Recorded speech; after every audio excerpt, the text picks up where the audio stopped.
میں نوجوان لڑکے اور لڑکیوں کا اکٹھے بیٹھ کر اللہ کا پاک کلام پڑھنا بھی ناجائز اور حرام. تمہاری تعلیم گئی بھاڑ میں. سمجھتے ہیں؟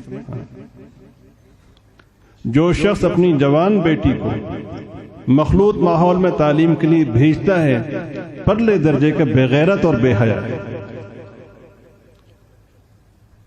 حیرت ہوتی ہے ان لوگوں پر، ان کی جرت پر جو اپنے بیٹیوں کو ہاسٹلوں میں بھیجتے ہیں، کئی مہینے وہاں رہتے ہیں.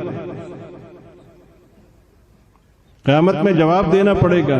یہ امانت ہیں، یہ محمد صلی اللہ علیہ وسلم کی بیٹیاں ہیں جن کا ظہور تمہارے گھروں میں ہوا ہے. کل قیامت میں کیا منہ دکھاؤ گے؟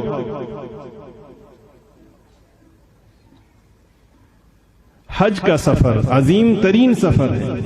پاکیزگی سے شروع ہو کے پاکیزگی پہ ختم ہوتا ہے.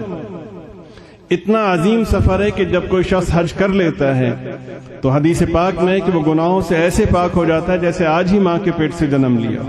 ایسے ہی ہے.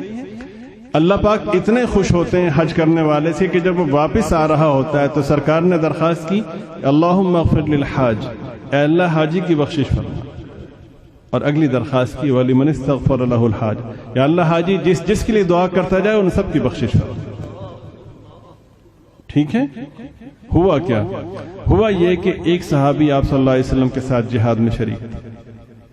آپ صلی اللہ علیہ وسلم نے ان سے پوچھا کہ تمہاری اہلیہ؟ کہ جی وہ حج کے لیے گئی ہیں. یونیورسٹی نہیں گئی تھی، ایسی تعلیم کے لیے نہیں گئی تھی جہاں تعلیم کے نام پر بے حیائی سکھائی جاتی. کہاں گئی تھی؟ اللہ کے گھر میں گئی تھی، جہاں ایک نماز کے پڑھنے پر 1,00,000 نمازوں کا ثواب، ایک قدم پہ لاکھوں نیکیاں ملتی ہیں، 1 روپے کے خرچ کرنے پر لاکھوں روپے خرچ کرنے کے برابر سے. ایسے ہی ہے. ایسی جگہ گئی تھی کہ آدمی کو جب جیسے ہی شعور میسر ہوتا ہے تب سے موت تک وہاں جانے کی تمنا کرتا اور بار بار کرتا. جہاں پاکیزگی سے بات شروع ہو کے پاکیزگی پہ ختم ہو. سرکار نے فرمایا کہ تمہاری اہلیہ حج پہ؟ کہ جی حضرت. ان کے ساتھ کون ہے؟ ساتھ تو کہیں. فرمایا نہیں، تمہیں جہاد جیسے عظیم فریضے میں شامل رہنے کی اجازت نہیں. یہاں سے جاؤ اور اپنی اہلیہ کے ساتھ حج کے سفر میں شریک ہو جاؤ. اس لیے کہ حج کے سفر میں بھی، اتنے پاکیزہ سفر میں بھی خاتون کو تنہا جانے کی اجازت نہیں. کیوں نہیں ہے؟ یا آپ مجھے بتائیں کیوں نہیں؟ ہماری کتنی پاکیزہ نظریں ہیں، اس لیے نہیں.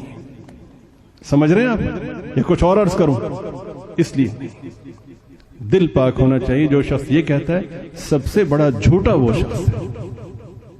سب سے گندا دل اس شخص کا ہے جو دل پاک ہونا چاہیے کہہ کر بے پردگی اختیار کرتا ہے.